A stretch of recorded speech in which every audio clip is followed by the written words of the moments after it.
Hello and welcome back to Storytime. So, for this month, I'm going to spice it up a little bit, given that it is February, and February is the month of lovers. And in the tarot, the lovers card is associated with the sign of Gemini. So, everything seems to fit.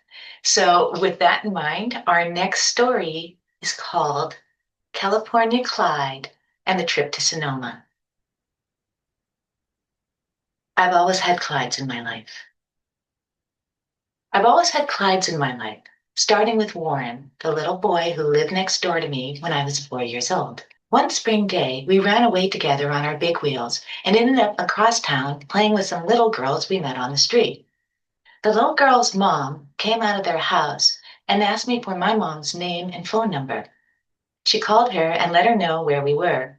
2 months later, my parents bought that house, and that's the house that I grew up in up until I moved away for college.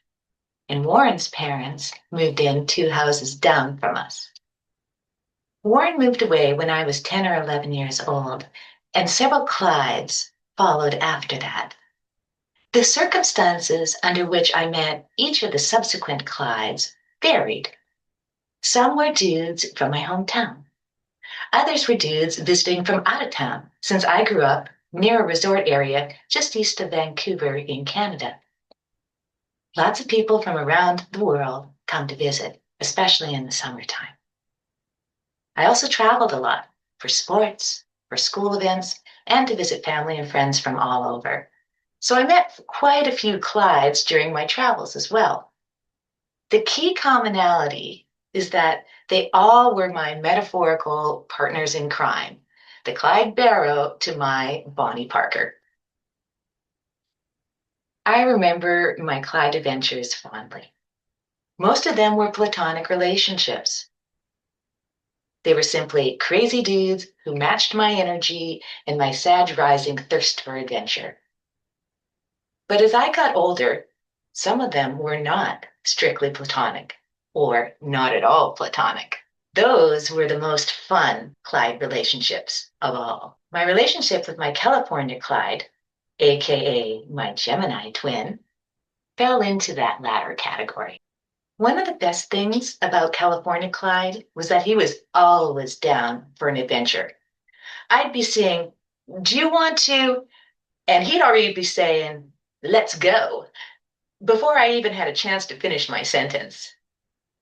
He had a very flexible schedule and also a very flexible living situation, which lent itself well to going on spur of the moment road trips and other shenanigans. I had been staying in billet family housing while I was in Oakland for my summer intensive. It was a basement suite in a lovely home in Piedmont. The suite attached directly to the family home above, and while I was staying there, the family went out of town for a few weeks and asked me to water the plants, bring in the mail, and basically take care of their place while they were gone. It was really a lovely home, beautifully and tastefully decorated, with huge arching windows and a gorgeous outdoor living space. Knowing that California Clyde was basically couch surfing at that point in his life, I asked him if he wanted to hang out with me while the family was out of town. Like I said, you don't have to ask him twice. The family had met him before, and I knew they would be cool with him coming over to visit and keep me company. Or at least that's the lie I told myself to justify my actions.